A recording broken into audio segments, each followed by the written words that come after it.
Good morning to all of you. आज हम पढ़ेंगे सोमरफेल्ड्स एटॉमिक मॉडल। ठीक है, जो बोर्स मॉडल था, एटॉमिक मॉडल था ना, बोर का एटॉमिक मॉडल, उसमें भी क्या हो गया था, कुछ लिमिटेशंस आ गए थे, जिसके कारण क्या आया, सोमरफेल्ड्स एटॉमिक मॉडल। ये एनसीईआरटी के सिलेबस में नहीं है, ठीक है, फिर भी इसको देखे रहो, ये थोड़ा सा अच्छा लगता है, मतलब समझने में इम्पॉर्टेंट रोल प्ले करता है। सबसे पहले अगर हम लोग इलेक्ट्रॉनिक कॉन्फ़िगरेशन भरते हैं, मान लो सोडियम का, तो 1s1 1s2 2s2 2p6 3s1 है ना, ये हो गया। तो यहाँ पर ये जो s होता है, p होता है, इन लोग को क्या बोलते हैं, ऑर्बिट। इन लोग क्या बोलते हैं, ऑर्बिटल, है ना। ये जो s होता है, s p d f, ये सब के सब क्या है, ऑर्बिटल है ना। ये जो नंबर रहता है 1 2 3 1 2 3, जो भी, ये क्या रहता है, ऑर्बिट रहता है। क्लियर, यहाँ तक क्लियर है। यहाँ तक तो बोर मॉडल में भी जो अपन पढ़े थे उसमें क्लियर हो चुका था, ऑर्बिटल और ऑर्बिट करके। चलो मान लो ये नहीं क्लियर हुआ था, तो कम से कम ये तो क्लियर था, 1 2 3 ऑर्बिट को अपन इससे शो करते हैं करके, है ना।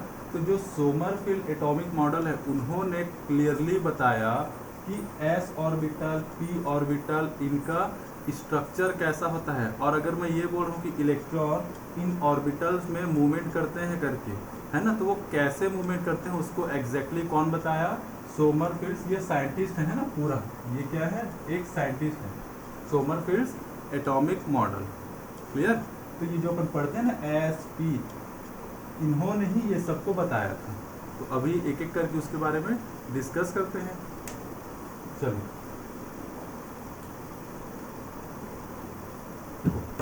बोर्स का जो एटॉमिक मॉडल थे उसमें लिमिटेशन थे, उन्होंने ये तो बता दिया कि अलग अलग ऑर्बिट में अलग अलग एनर्जी वाले इलेक्ट्रॉन मूवमेंट करते हैं, मतलब घूमते रहते हैं करके, है ना। लेकिन वो एग्जैक्टली ये नहीं बता पाए कि कौन सा इलेक्ट्रॉन कितना एनर्जी लेकर उसमें घूम रहा होगा करके। ठीक है। सेकेंड लिमिटेशन उनका ये था कि जो स्पेक्ट्रम हो रहा था, जो इलेक्ट्रॉन हायर एनर्जी लेकर हायर ऑर्बिट में जाता था, फिर इलेक्ट्रॉन एनर्जी इमिट करके वापस आता था अपने एनर्जी लेवल पर, तो जो उससे इमिशन स्पेक्ट्रम मिलता था उसमें थोड़ा बहुत क्या हो गया, वेरिएशन आ गया। उन्होंने छोटे छोटे जो एलिमेंट्स थे उनके लिए ही एकदम क्लियरली और स्पेक्ट्रम बताया था, जो बड़े बड़े थे उनके लिए वो नहीं बता पाए थे। ठीक है, इसलिए क्या आया आगे चलकर, सोमरफेल्ड एटॉमिक मॉडल आया। ये किसके बाद का है, बोर्स एटॉमिक मॉडल के बाद का है। ठीक है, तो देखो उन्होंने क्या बताया कि जितने नंबर में ऑर्बिट होते हैं, जैसे अगर मैं यहाँ पर 1 लिखता हूँ, तो 1 ऑर्बिट में कितना ठो ऑर्बिटल रहेगा, एक ठो ऑर्बिटल रहेगा। क्या रहेगा वो, s। और अगर मैं n = 2 लिखता हूँ, तो 2 में जितना नंबर n का रहेगा उतना ठो ऑर्बिटल रहेगा। तो इसमें कितना ठो ऑर्बिटल रहेगा, एक ठो s रहेगा और एक ठो p रहेगा। नेक्स्ट क्या बोले, अगर n की वैल्यू 3 है तो कितना ठो ऑर्बिटल रहेगा, 3 ठो, एक s, एक p और एक d। अगर n की वैल्यू 4 है तो कितना ठो ऑर्बिटल रहेगा, s p d f। तो जितना नंबर में ऑर्बिट, मतलब ऑर्बिट का जो नंबर रहेगा उतना ऑर्बिटल उसके पास रहेगा। तो सबसे पहले अब इसका वो डायग्राम बताएं। अगर वो बोल रहे हैं ऑर्बिटल s, अच्छा इससे पहले हो चुका है ना, डिस्क्रिप्शन में देख लेना, इसके बाद थोड़ा सा इंट्रोडक्शन हो गया है इलेक्ट्रॉनिक कॉन्फ़िगरेशन में। तो अभी मैं जो जरूरी है उसी को यहीं पर बता दे रहा हूँ। तो s ऑर्बिटल मतलब क्या है, वो इलेक्ट्रॉन एक पाथ में घूम रहा होगा, उस पाथ का नाम क्या है, s ऑर्बिटल। यहाँ पर क्या है, ये जो सेकेंड एनर्जी लेवल है उसके पास 2 ऑर्बिटल है, मतलब इस एनर्जी लेवल में जितने इलेक्ट्रॉन हैं उन लोग 2 टाइप के पाथ को फॉलो करके घूम रहे होंगे। कुछ इलेक्ट्रॉन क्या फॉलो कर रहे हैं, s वाले पाथ को, और कुछ इलेक्ट्रॉन किसको फॉलो कर रहे हैं, p वाले पाथ को। वैसे क्या है, इनमें है। ठीक है, तो यहाँ तक तो हो चुका था। तो इसके अभी आगे देखते हैं। एस का क्या रहता है हमेशा, सर्कुलर। मतलब अगर मैं ये बोल रहा हूँ कि इस वाले ऑर्बिट में एस ऑर्बिटल है, और यही क्या है, ऑर्बिटल भी क्या होता है, इलेक्ट्रॉन का जो पाथ रहता है ना घूमने का, वही ये कोसो करता है एस, और ये कैसा है, सर्कुलर।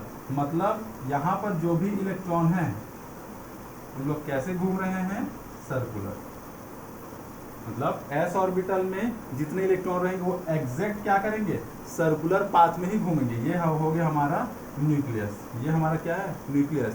न्यूक्लियस में की बात क्या है, एस ऑर्बिटल रहता है एग्जैक्ट सर्कुलर। सेकंड आता है पी में, तो इसमें क्या रहेगा, इस ऑर्बिट में जितने इलेक्ट्रॉन हैं उन लोग, कुछ लोग एस को फॉलो कर रहे हैं, ये हो गया, और कुछ लोग किसको फॉलो कर रहे हैं, पी पाथ को। और पी पाथ क्या रहता है, इलिप्टिकल फॉर्म में रहता है। ठीक है, पी पाथ किसके फॉर्म में रहता है, इलिप्टिकल फॉर्म में रहता है। अब डायग्राम याद करो, हम लोग एस ऑर्बिटल को ऐसा बोलते हैं, पी ऑर्बिटल को ऐसा करते हैं ना, तो ये और ये सिमिलर है। कैसे है उसको बता दे रहा हूँ। जैसे मान लो यहाँ पर न्यूक्लियस रहता है, तो जब इलेक्ट्रॉन पाथ से दूर रहता है तो आता है, फिर थोड़ा सा किसके तरफ अट्रैक्ट हो जाता है, ये प्लस है तो इलेक्ट्रॉन इसके तरफ, फिर क्या हो जाता है, यहाँ पर दूर चले जाता है, फिर ऐसा घूमते घूमते आता है, फिर यहाँ पर अट्रैक्शन के कारण थोड़ा सा ऐसा, फिर यहाँ से दूर हट के वापस ऐसे। तो देखो बार बार मैं ऐसा डायग्राम बनाऊंगा तो बहुत मतलब प्रॉब्लम होगा, इसीलिए मैं इसको डायरेक्ट कैसे बना देता हूँ, मैं ऐसा करके। ठीक है, तो याद रखना अपन इलिप्टिकल पाथ को कैसा मान के चलेंगे, पूरा मान के चलेंगे, लेकिन तुम अपने माइंड में रखो कि ये और ये दोनों सेम है, और एस तो सेम है ही। अब उसके बाद आते हैं इसमें, थर्ड वाले में कितना ऑर्बिटल रहेगा, एक एस रहेगा, एक पी रहेगा, है ना। ये इलिप्टिकल फॉर्म में है, ये इलिप्टिकल फॉर्म में, इलिप्टिकल समझते हो ना, इलिप्टिकल फॉर्म में ऐसा करते रहो। अब देखो ये डी है, ये एस हो गया, ये पी हो गया, यहाँ पर भी एस था और पी था, यहाँ पर तो सिर्फ एस था तो ये एस है। अब ये जो डी है वो क्या करता है, एक ही सेंटर में दो इलिप्टिकल फॉर्म रहते हैं, एक ही सेंटर में दो इलिप्टिकल फॉर्म रहते हैं। तो इसी को मैं याद करो, डी को कैसे बना देते हैं, ऐसा करके बना देते हैं। तो ये और ये माइंड में रखने के लिए देखो कि वो सेम है टाइप से। ये अभी तुम लोग को दिखाऊंगा मैं कि इसमें कैसे इलेक्ट्रॉन घूमते हैं, और ये क्या है, उनका सिंबॉलिक फॉर्म है। तो दोनों को अपने को देखना है। ठीक है, जब भी यूज होगा तो तुम्हारा ये यूज होगा। और एफ में क्या रहेगा, अगर एस ये है, पी ये है, डी इसको और इलेक्ट्रिकल कर लेते हैं, डी ये है, तो एफ क्या रहेगा, एफ ऐसा रहता है, बहुत सारे उसमें इलेक्ट्रिकल पाथ रहते हैं, ऐसा करते हैं। ठीक है, कॉम्प्लेक्स फॉर्म है। ठीक है, तो ये तुम्हारे माइंड में होना चाहिए और ये तुम्हारे माइंड में होना चाहिए। तो अब एफ के लिए अपन सिंबॉलिक फॉर्म कैसे यूज कर लेंगे, एक ये और एक ऐसा करते हैं। ठीक है, मतलब सबका क्या रहेगा, सेंटर सेम रहेगा, ऐसा कर।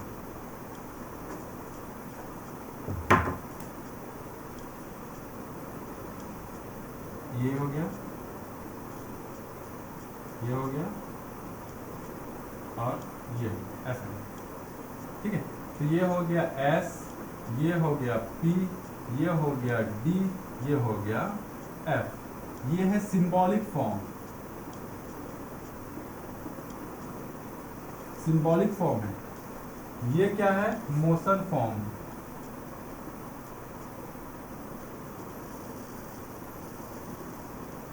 ठीक है, ये क्या है, सिंबॉलिक फॉर्म है, और ये मोशन फॉर्म है।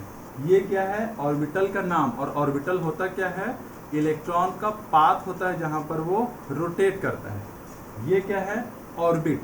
मतलब अब इसमें से देखकर तुमको पता हो जाना चाहिए कि किसी के पास अगर n ऑर्बिट है मतलब उसके पास कितने पर रहेगा, SPDF, ठीक है, SPDF, ये सब उसके में देखने को तुमको मिल जाएगा। क्लियर? ठीक है, तो देखो अगर ये फोर्थ ऑर्बिट में कोई इलेक्ट्रॉन है या फिर ऐसा एलिमेंट जिसके पास फोर्थ ऑर्बिट है, तो वो यहाँ से भी तो होकर आया होगा। तो उसके फर्स्ट ऑर्बिट में एक ठो ऑर्बिटल S, उसके सेकेंड ऑर्बिट में दो ठो, एक S और एक P, थर्ड वाले ऑर्बिट में S भी, P भी, D भी, और फोर्थ वाले ऑर्बिट में एक साथ SPDF। ठीक है, तो सोचो इसका अगर मैं डायग्राम बनाऊं तो कितना कॉम्प्लेक्स बन जाएगा, है ना। इसलिए अपन जो छोटे छोटे एलिमेंट्स हैं उन्हीं के इलेक्ट्रॉनिक कॉन्फ़िगरेशन को यूज करके तुम लोग को समझा रहा हूं मैं होता क्या है। ये थोड़ा बहुत माइंड में बैठना चाहिए क्योंकि अभी इसी को यूज करेंगे। ठीक है, चलो मिटा रहा हूं इसको मैं। देखो सोमरफील्ड ने बहुत अच्छा चीज बताया था और मेरे ख्याल से सोमरफील्ड को तो पहले पढ़ाना चाहिए इलेक्ट्रॉनिक कॉन्फ़िगरेशन, लेकिन बुक में जैसा है आप क्या कर दूँगा। ठीक है, CBSE में तो सोमरफील्ड है भी नहीं, लेकिन मैं स्टूडेंट्स को समझ में आया करके बता दे रहा हूँ। देखो अगर मेरे पास क्या है, नाइट्रोजन है, नाइट्रोजन के एटॉमिक नंबर 7 है, 1s2, 2s2, 2p कितना हो जाएगा, 7 है तो 3। ठीक है, अब इसका क्या करते हैं, डिब्बा वाला फॉर्म बनाते हैं। डिब्बा वाला फॉर्म कैसे बनाते हैं, ऐसा, ये 1s हो गया, यहाँ पर 2 इसलिए शो करते हैं क्योंकि यहाँ पर इलेक्ट्रॉन शो नहीं कर सकते, लेकिन अगर मैं यहाँ पर इलेक्ट्रॉन शो कर दिया तो यहाँ पर 2 शो करने का, इसके पावर में 2 शो करने की जरूरत नहीं है। यहाँ पर पावर में 2 इसलिए शो किए हैं क्योंकि यहाँ पर इलेक्ट्रॉन शो नहीं हो रहा है, लेकिन यहाँ पर इलेक्ट्रॉन में शो कर दिया ना, ये रहा 1 इलेक्ट्रॉन, ये रहा सेकेंड इलेक्ट्रॉन, यहाँ पर पावर में 2 शो करने की जरूरत नहीं है। यहाँ पर क्या हो जाएगा, 2s, जल, इसमें क्या हो जाएगा, 2p, 1 इलेक्ट्रॉन, 2 इलेक्ट्रॉन, 3। ठीक है, तो अब देखो सोमरफील्ड ने क्या बताया। सोमरफील्ड ने ये बताया कि s ऑर्बिटल में ये जो 2 इलेक्ट्रॉन हैं उनकी एनर्जी क्या रहेगी, थोड़ी सी चेंज रहेगी। फर्स्ट, हमेशा जो फर्स्ट इलेक्ट्रॉन रहेगा, है ना, उसका इलेक्ट्रॉन, उसका एनर्जी लो रहेगा, फिर उसके बाद जो सेकेंड एनर्जी रहेगा उसका थोड़ा सा हाई रहेगा, फिर थर्ड का जो आएगा उसका और हाई रहेगा, फोर्थ का जो आएगा और हाई रहेगा, ऐसा। तो जो भी इलेक्ट्रॉन आते जाते हैं तो शुरू से देखेंगे तो उनका एनर्जी इंक्रीजिंग ऑर्डर पे रहता है। तो देखो यहाँ पर क्या है, नाइट्रोजन में, अच्छा मैं फोटो बना दे रहा हूँ यहाँ पर, इसको मिटा देता हूँ। ये हो गया न्यूक्लियस, छोटा सा अपना। अब वो क्या बता रहा है, फर्स्ट ऑर्बिट में s ऑर्बिटल है, तो ये हो गया ऑर्बिट और ऑर्बिट। अच्छा एक और चीज याद रख लो, मतलब समझ जाओ, ऑर्बिट और ऑर्बिटल में डिफरेंस क्या है। ठीक है, ऑर्बिट क्या बताता है, न्यूक्लियस से उसके आउटर तक मैक्सिमम एरिया को दिखाता है जहां पर इलेक्ट्रॉन मिल सकते हैं, प्रोबेबिलिटी। मतलब ये न्यूक्लियस है, न्यूक्लियस से ये खत्म हुआ, यहाँ पर न्यूक्लियस खत्म, यहाँ से स्टार्ट होके यहाँ तक, है ना। ऑर्बिट क्या बताता है, इलेक्ट्रॉन मिलेगा करके। इस मतलब फर्स्ट ऑर्बिट में कितने इलेक्ट्रॉन है, 2 ठो इलेक्ट्रॉन है, तो ये जो 2 इलेक्ट्रॉन है वो मैक्सिमम कहाँ पर मिलेगा, या फिर यहाँ से स्टार्ट होगा, यहाँ पर घूम रहा होगा ऐसे ऐसे, या फिर यहाँ पर घूम रहा होगा ऐसे करके। मतलब इन दोनों के एरिया के बीच में ही वो इलेक्ट्रॉन क्या करेंगे, घूमेंगे। और कैसे घूमेंगे, देखो फर्स्ट ऑर्बिट में s ऑर्बिटल है, और s ऑर्बिटल मतलब सर्कुलर, मतलब वो 2 इलेक्ट्रॉन है या फिर यहाँ घूम रहे होंगे ऐसा सर्कुलर पाथ में, या फिर यहाँ घूम रहे होंगे, या फिर यहाँ घूम रहे होंगे, ठीक है, या फिर यहाँ घूम रहे होंगे, ऐसा करके।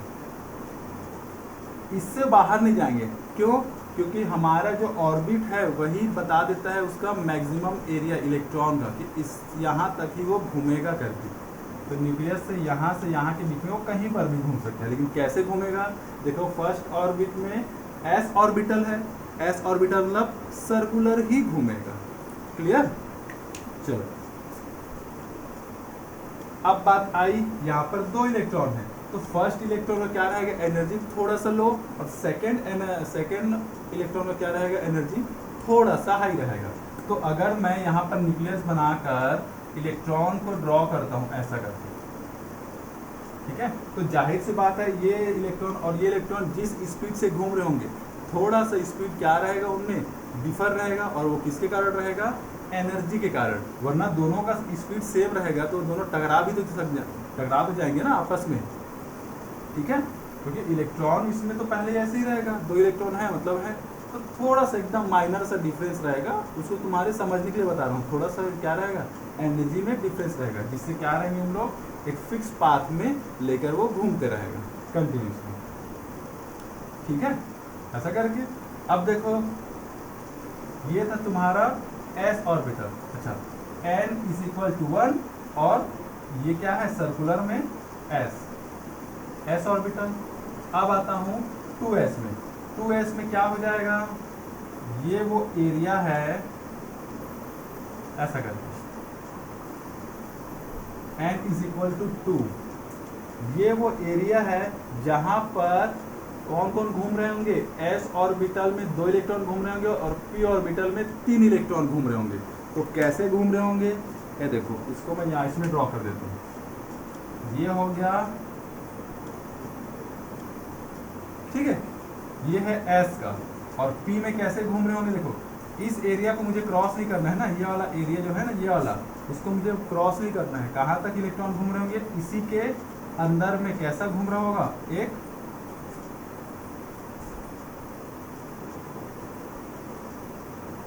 ऐसा कर, ज़्यादा छोटा मोटा हो गया तो बोलूँगा टाइप हो गया, इसलिए ऐसे करते हो जाओ भाई, ऐसा करते इलिप्टिकल फॉर्म में है ना, जो बताया था ना। तो ये दोनों जो ब्लू में है वो एक s है और एक p है, और जो ब्लैक में था पहला वाला n = 1, वो क्या है, सीधा s है, ठीक है। तो ये वाला क्या शो करता है, n = 2, उसमें मैक्सिमम इसी को, तो अगर मैं उसको रहने दूंगा तो कॉम्प्लेक्स हो जाएगा, इसीलिए इस वाले को मैं मिटा देता हूँ,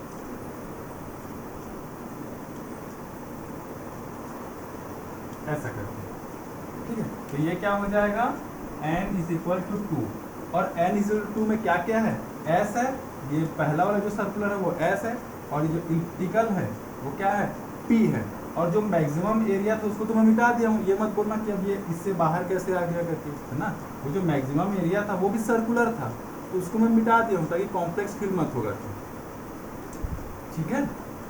ये हो गया तुम्हारा n = 2 के लिए।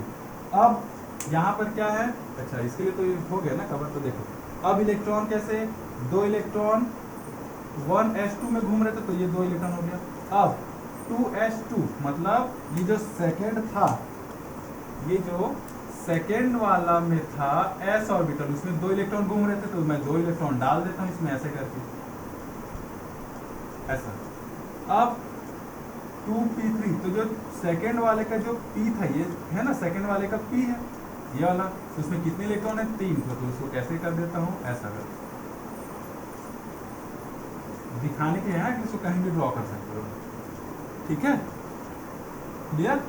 तो ये n = 2, n = 1, ये क्या है, ऑर्बिट होता है, और ये जो सर्कुलर है इलिप्टिकल है, वो क्या है, ऑर्बिटल होता है, ठीक है। ये जो ऑर्बिटल में होते हैं वो ऑर्बिट के अंदर ही रहेगा, ना कि उसके बाहर रहेगा, ठीक है, क्लियर। एक बार ऐसे समझो, फिर एक बार मिटा के पूरे को अच्छे से और बना दूंगा मैं, पहले एक बार माइंड में बैठाओ तो है क्या है। अब मान लो कुछ बड़ा इलेक्ट्रॉनिक कॉन्फ़िगरेशन लेते हैं, यहाँ पर इसका लेता हूँ, सोडियम का लेता हूँ, तो सोडियम के में क्या हो जाएगा, सोडियम के में 11 हो जाएगा, ये हो जाएगा 2p6 3s1, और यहाँ पर क्या हो जाएगा, ये कवर हो जाएगा, ये हो गया 3s1, ऐसा करके, ठीक है। तो अब देखो इसी में कर रहा हूँ मैं, हम लोग कितना कवर कर चुके हैं, यहाँ पर 7 इलेक्ट्रॉन था, तो अब इस ऑर्बिट में कितने इलेक्ट्रॉन और रहेगा, 3 हो गया, ये इलिप्टिकल वाले पाथ में 3 को और भर दे रहा हूँ मैं समझाने के लिए बस, ठीक है। तो ये कितना हो गया, 10 हो गया ना, 6 7 8 9 10, देखो 1 2 3 4 5 6 7 8 9 10। अब क्या है 3s1, तो 3s1 में कौन सा ऑर्बिट खुल जाएगा? थर्ड वाला है, देखो थर्ड ऑर्बिट खुल गया। तो थर्ड ऑर्बिट तो हमेशा क्या रहता है, एक सर्कुलर में बता देता है कि हाँ यहाँ तक ही इलेक्ट्रॉन घूमेगा और इसके बाहर नहीं जा सकता। तो क्या कर लेता हूँ मैं, अच्छा देखो 3s1 में भी थर्ड वाले में कौन सा ऑर्बिटल है? s orbital. ऐसा करके यहाँ पर क्या घूम रहे हैं? 2 इलेक्ट्रॉन घूम रहे हैं, ऐसा करके 2 इलेक्ट्रॉन घूम रहे हैं, क्योंकि एक इलेक्ट्रॉन है ना, अब एक इलेक्ट्रॉन है। तो 3s1 में एक इलेक्ट्रॉन, तो ये क्या है? n is equal to 3। n is equal to 3 में क्या है? एक इलेक्ट्रॉन घूम रहा है। अब इसी को अगर मैं मैग्नीशियम का कर देता तो क्या हो जाता है यहाँ पर? 3s2, और ये क्या हो जाता? और ये हो जाता मैग्नीशियम।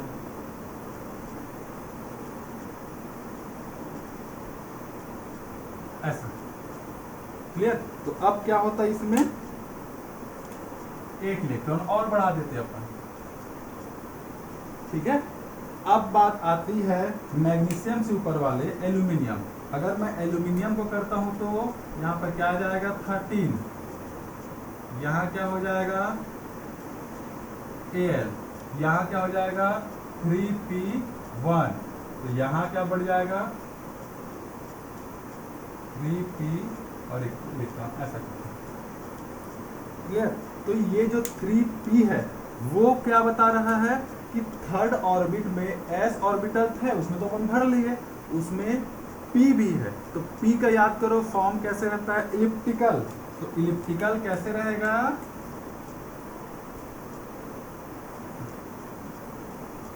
ऐसा कर। और इस वाले में कितने इलेक्ट्रॉन घूम रहा है? एक इलेक्ट्रॉन ऐसे ऐसे करके घूम रहा है, और ये सर्कुलर घूम रहा है, ठीक है। तो इसीलिए इसको इमेजिन करो, बहुत अच्छा चीज़ है। इमेजिन कर सकोगे तो अच्छा है, या फिर बार बार वीडियो को देखना, इसको समझने का ट्राई करना। और अगर बढ़ाते जाओगे तो बहुत कॉम्प्लेक्स होते जाएगा, है ना। एस पी आ जाएगा, फिर उसके बाद डी आ जाएगा। तो इतना तक अगर किसी को समझ में आएगा तो भी ठीक है, या फिर अब छोड़ना है तो छोड़ सकते इसको। मैं बस ये जो होते हैं ना एस पी, ये इसमें इलेक्ट्रॉन कैसे भराते हैं उसको मैं बताने का ट्राई किया हूँ। ये न्यूक्लियस है, ठीक है, ये n=3 है, क्लियर। तो इस अब देखो इस n=3 में क्या रहेगा? एक s था और एक p था, ठीक है। s और p है ना अभी, इसके लिए अगर इस वाले में कहाँ है? अब इस n=1 में क्या है? सिर्फ और सिर्फ s है। इस n=2 में क्या है? s और p है। तो s और कहाँ है? ब्लू वाला क्या क्या है इसमें? एक s और एक p है, ऐसा। तो देखो बहुत कचरा टाइप से बन जाएगा अगर करेंगे तो एक बार समझ जाओ इसको, और रियल में बनाते कैसे हैं उसको पता चला। ये जो पाथ होता है वो 3D फॉर्म में रहता है ना, जरूरी नहीं है कि एक ऐसे घूम रहा है। 3D फॉर्म में कोई चीज़ अगर ऐसे ऐसे घूम रहा है तो वो ऐसे ऐसे भी तो घूम सकता है। तो ये जो इलेक्ट्रॉन है वो एक पाथ तो उनका इलिप्टिकल ही रहेगा, लेकिन ऐसे ऐसे घूमते घूमते उन लोग अपना वे चेंज कर देते हैं, है ना। ऐसे घूम रहे हैं, अब उन लोग ऐसे घूम रहे होंगे, ऐसे घूम रहे हो। 3D में तो कहीं भी घूम सकते, लेकिन उन लोग का पाथ क्या रहेगा? हमेशा इलिप्टिकल ही रहेगा, ऐसे करके, क्लियर। तो अब देखो इसको रियल में ड्रॉ कैसे करते हैं, ये तो समझाने के लिए था, माइंड में बैठाने के लिए। देखो ये न्यूक्लियस हो गया, ठीक, ये हो गया S, n=1। अब n=2,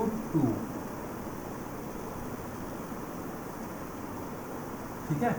इस n=2 में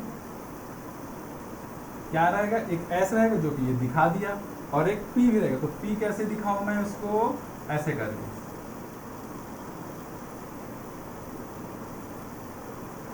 ऐसा इलिप्टिकल फॉर्म में दिखा दे रहा हूं इसको, ऐसे करके।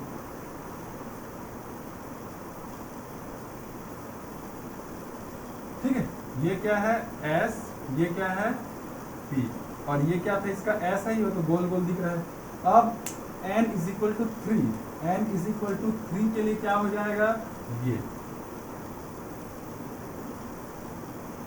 ये पूरा सर्कुलर है। अब बड़ा बन गया था उसको कैसे करूँगा, ये सर्कुलर है ना, इसको सर्कुलर मान के चलो थोड़ा देर के लिए ऐसा। ये क्या है, n इज इक्वल टू 3 के लिए ऐसा है। अब इसी का p कैसे रहेगा, मान लो इसको इधर बना दे रहा हूँ क्योंकि ये तो 3D फॉर्म में रहता है, वो तो कहीं भी रह सकता है। 3D के लिए क्या रहेगा,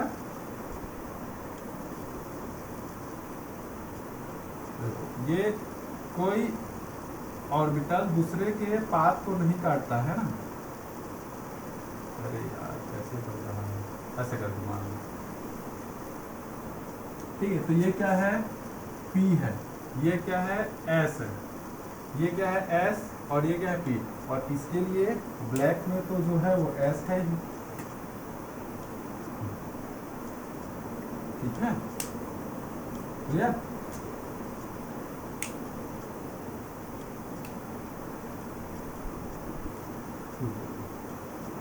यही रहता है यार, छोटा सा है वो डायग्राम, बस समझने के लिए ट्राई करो। अब उसको एग्जैक्टली मैं कैसे बनाऊंगा, इलेक्ट्रॉन तो बढ़ते जाएगा ना, उसका पाथ बढ़ते जाएगा, क्लियर।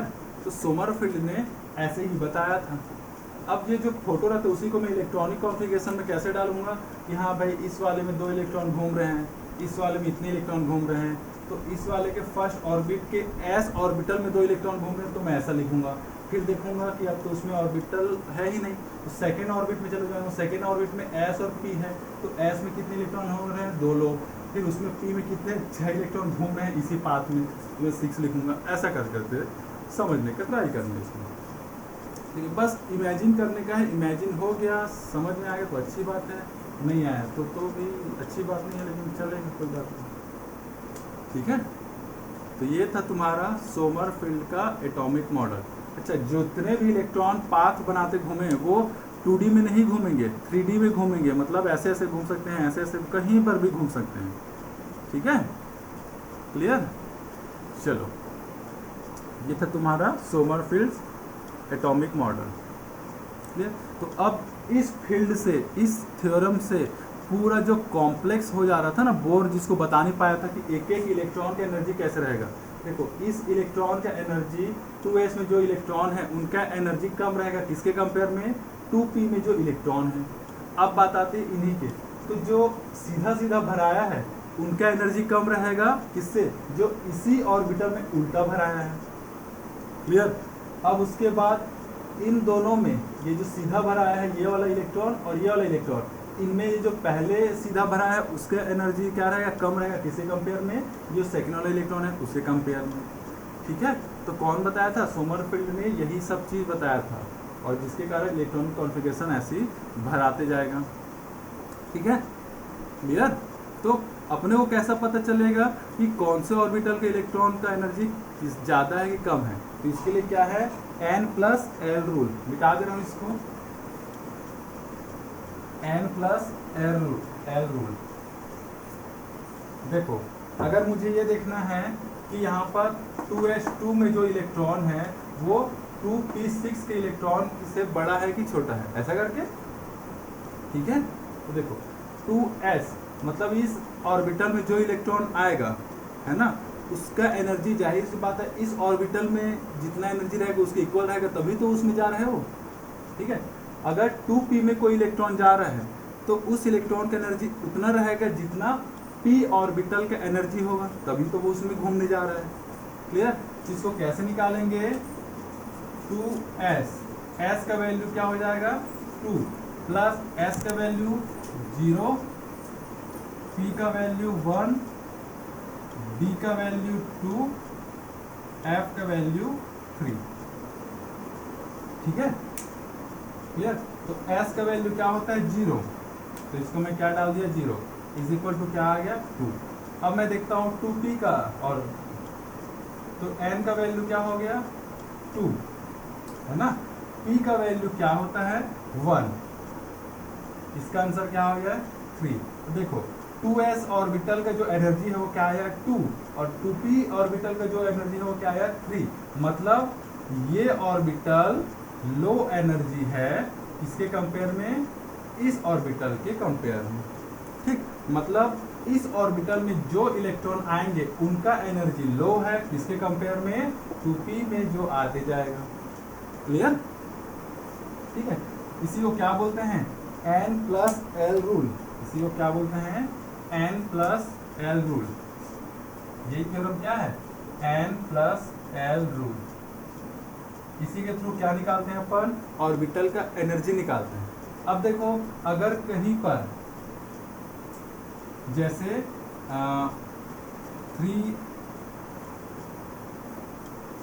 3d है और 4p है। अब यहाँ पर क्या है, n का वैल्यू 3 है और 4 का वैल्यू n का वैल्यू 3 है और यहाँ पर n का वैल्यू 4 है।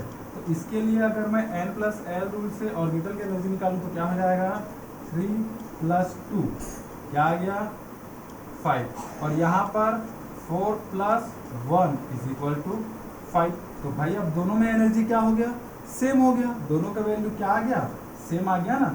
तब मुझे क्या देखना है, जिसके लिए n का वैल्यू छोटा है उस ऑर्बिटल का एनर्जी कम रहेगा। जब दोनों का वैल्यू सेम आ जाए, जब हम लोग एनर्जी निकालते रहेंगे और दोनों का वैल्यू क्या आ जाए, सेम आ जाए, तभी मुझे किसको देखना है, n के वैल्यू को। ये n है, ये n का वैल्यू होता है और ये l का वैल्यू होता है, ऐसा करके। ठीक है, तो अब मुझे कैसे पता चल गया, देखो n का वैल्यू इसके लिए क्या है, 3 है, मतलब ये लो एनर्जी रखा है इसके कंपेयर में, 4p के कंपेयर में। बस ऐसे ही तो निकालना है n+l रूल से। ठीक है, निकल जाएगा। चलो, यही सब चीज कौन बताए थे, सोमरफेल्ड बताए थे। ठीक है, चलो ठीक है, चलो, थैंक्स फॉर वॉचिंग।